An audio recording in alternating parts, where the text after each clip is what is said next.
大家好，欢迎来到快乐手工。我女儿现在去上学哈，进校门口呢是要刷市民卡的。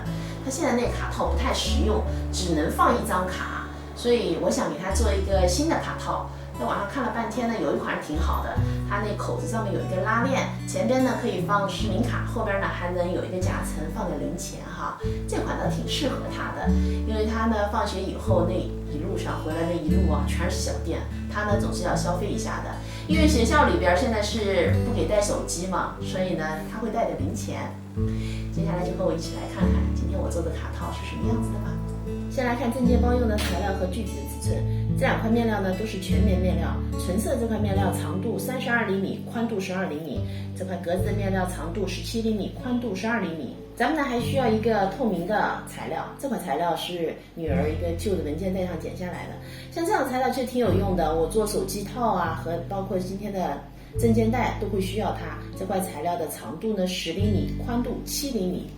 两块50克的无纺衬哈，它是长度12厘米，宽度呢8厘米，和一段10厘米长的拉链。接下来呢，我们就可以开始动手制作了。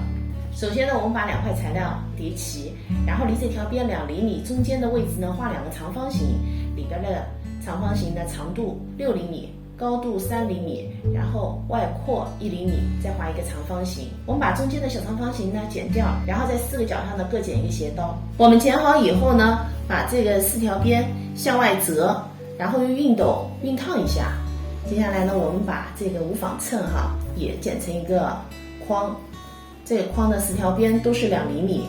那我们把这个无纺衬材料搁在这片材料上边，然后呢拿熨斗熨一下。现在2份材料的无纺衬呢我都烫好了。接下来我们把这块纯色的面料对折，然后离这条对折线7.5厘米，我们车一条线。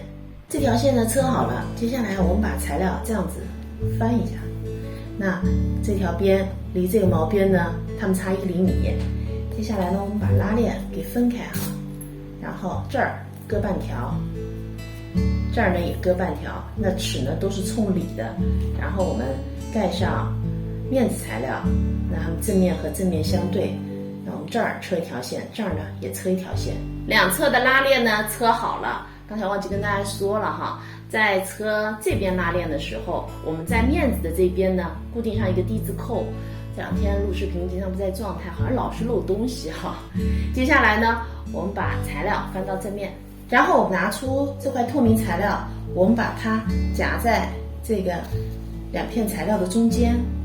夹好以后呢，我们车一个框，把它们3份啊固定在一起。这框车好以后呢，我们在拉链2边各车一条窄边。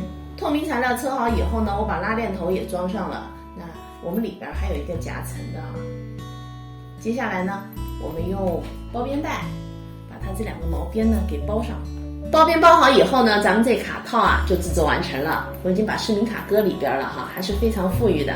那夹层里边呢，我还搁了零钱。用同样的面料，我还给它呢做了一根挂绳，这样配起来呢就更好看了。这期视频内容呢就是这些了，感谢您花宝贵的时间来看我的视频，记得要帮我点赞哦。咱们下期再见。